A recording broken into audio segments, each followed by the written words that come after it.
দিনটা ছিল 29শে জুন, রবিবার।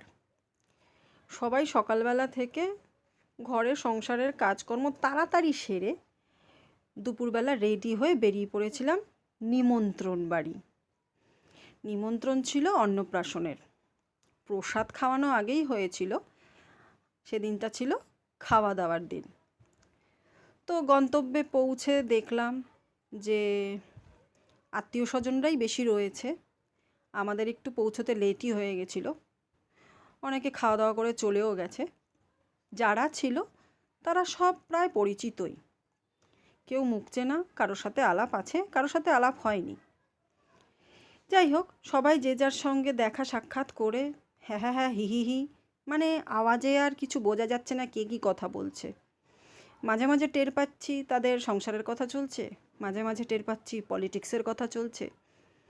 যে যেরমভাবে পাচ্ছে আড্ডা দিচ্ছে। অনেক দিন বাদে এক জায়গায় হলে যা হয়।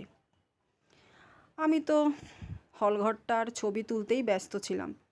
এত সুন্দর সাজিয়েছে যে কি বলবো, বেশ লাগছিল।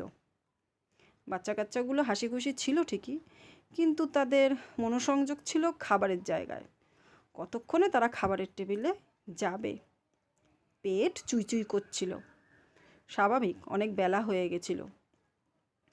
শুধু শরবতে তো আর মন ভরে না, পেট পূজাও তো করতে হবে। খাবার দাবার ভীষণ ভালো হয়েছিল। প্রত্যেকটা পদ দুর্দান্ত রান্না হয়েছিল। আমার ডায়াবেটিস আছে, এমনকি আমার সাথে যারা খেতে বসেছে তাদের সবারই কিছু না কিছু প্রবলেম শরীরে চলছে, কিন্তু আমরা আর সেগুলোর কথা চিন্তা করিনি। হাঁটাও যত সব রোগ ভোগ, আগে তো খেয়ে নিই।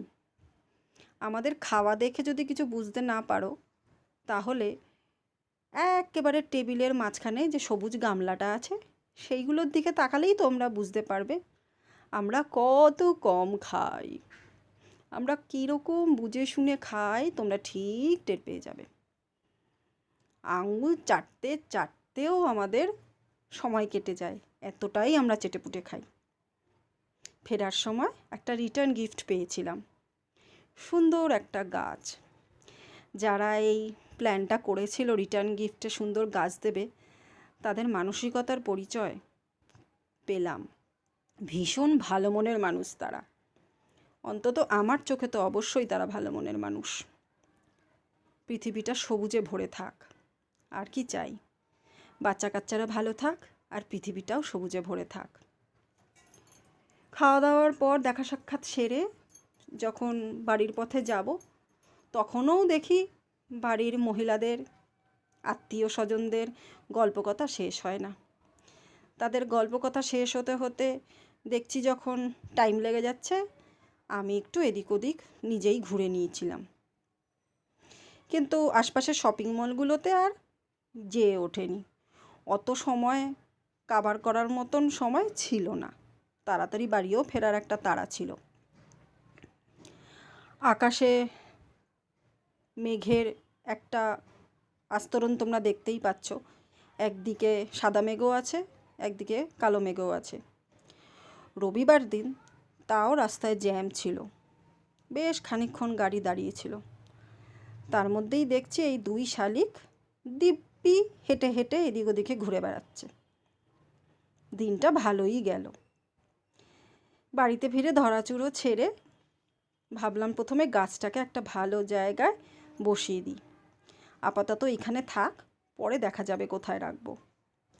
তোমরা ব্লগ দেখে কেমন লাগলো অবশ্যই অবশ্যই জানিও।